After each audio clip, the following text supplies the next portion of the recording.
Washington Naval Yard, Sandy Hook Elementary School, Aurora, Colorado, Fort Hood, Columbine, Virginia Tech. I don't think I need to remind anybody what these places have in common. We remember them now not as communities where people lived, but as tragic events when people died.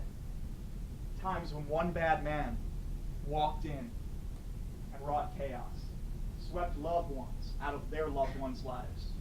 And now, these places are painful to think about.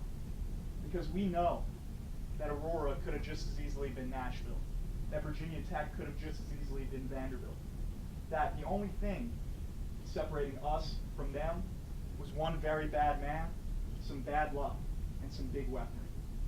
That's what I want to talk about today, the common thread that ties all these tragedies together, that made them possible, the use of assault weaponry, and how a ban on assault weapons, in all their varied forms, could do much to push down the rising rates of mass murder in this country and save lives.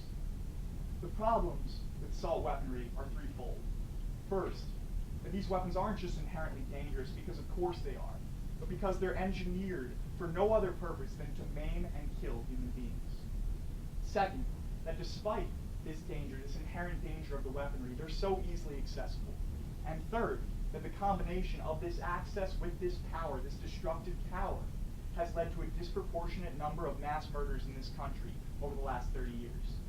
A number of tragedies that could be eliminated, or at least made much less likely by banning assault weapons. To begin, let's start with that first fundamental problem.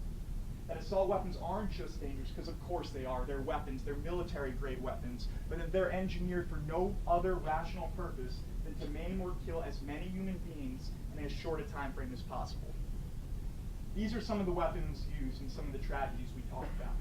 You can see two AR-15 assault rifles, two Remington 870 Express Tactical Action shotguns. There's a general rule of thumb here. If it looks big and scary and it sounds big and scary, it probably is big and scary. Those two assault rifles can fire at 60 rounds per minute. Pop, pop, pop, pop, pop. Those shotguns, 9 shells in 9 seconds. Little pieces of lead scattering through the air at immense speeds, causing incalculable damage. These are not weapons of sport. These are not weapons of self-defense. These are instruments of death, meant to kill as many people, as many living beings, in as short a time as humanly possible. You could use an AR-15 when you went hunting. You'd probably kill the deer you were shooting at. You'd also let some stray bullets fly into the woods, and you'd decimate the carcass to the point where it would be unusable for dinner or its hide or whatever else you'd want it for. You could use the Remington shotgun against a household intruder. You put a hole through him, sure. You also might put a hole through your child's bedroom wall. These guns, these weapons, have no place in our culture, no place in our cultural context. Using them in any domestic sphere, in any common instance, is like filling a mousetrap with a hand grenade. You'll kill your target, but there'll be a whole big mess and a whole lot of damage left over when you're done. These weapons aren't just so dangerous. These aren't just weapons that give life to death, but they are so easily accessible. And that's our second problem, and the one that startles me the most. Because even though these weapons are engineered for the purpose of killing as many people as possible, any of us could walk into any of the 9 gun shows in the state of Tennessee in the next month alone and buy an AR-15 and fit it with the scope and fit it with a grenade launcher and twist on a silencer and buy a stock and an extended clip and walk out and do whatever we please until the consequences hit home, until tragedy occurs.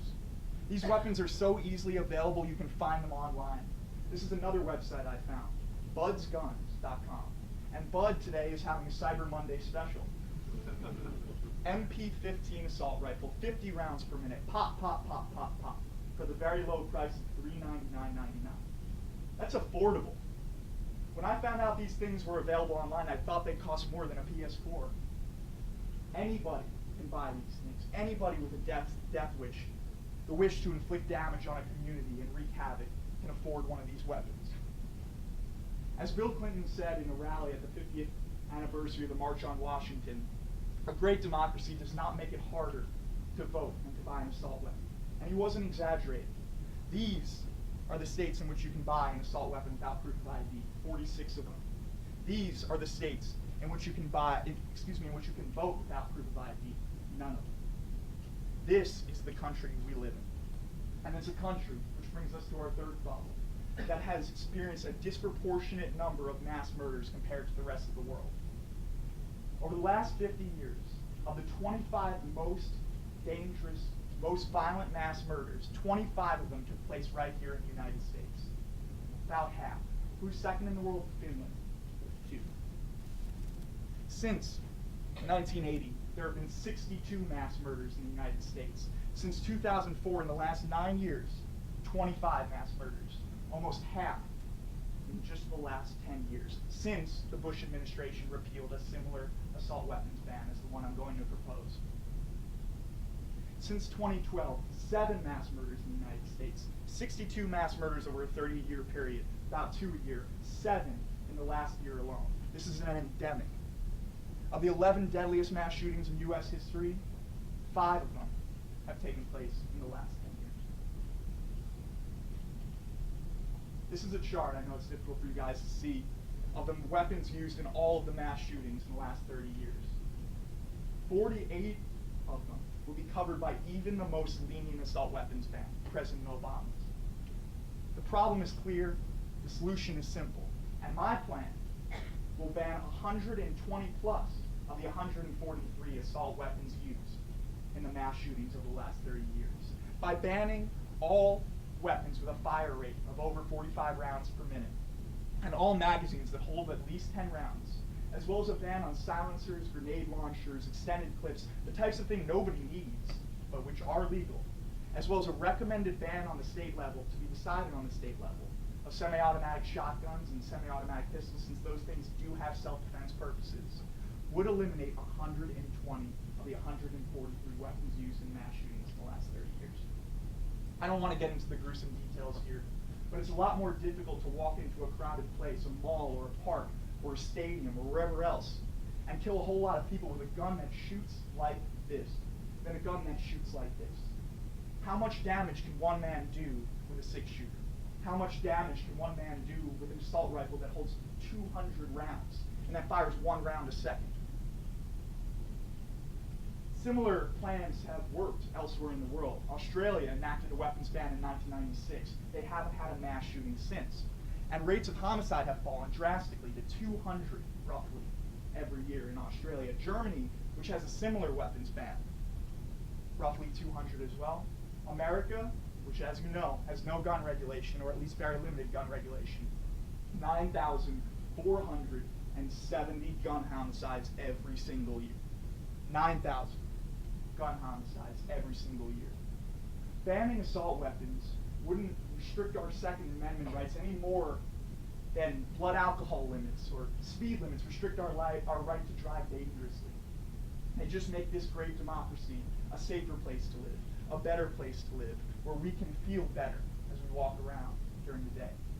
The NRA would like you to believe that if only there were more guns out there, if only there was a good guy, a mommy who could pull a pistol out of her purse and pop the bad guy before things went wrong, that all would be okay. And they used the Navy Yard shooting as an example. But that was, quote unquote, a good guy. That was a guy who was trained and vetted, who had learned how to use his weapons from his government. And he walked into a place of security, a Navy Yard, where people were armed, where people did have weapons. And because he was able to have his own weapon, and because he had the element of surprise, it didn't matter. He killed all those people and wrought all that havoc. 9,470 gun homicides every single year. We could have a long conversation about the efficacy of our mental health institutions or violence in media or a million other things, but nothing is as simple as this number, as the fact that any of us, even if we had a history of psychosis or heroin abuse, a drug history, a criminal history as long as West End, a website that we posted jihadist threats on, any of us could walk into a gun show at any time and walk out with a weapon that could change people's lives forever, that could end people's lives. It's time to act. It's time to ban these weapons that have no place in our society. Thank you.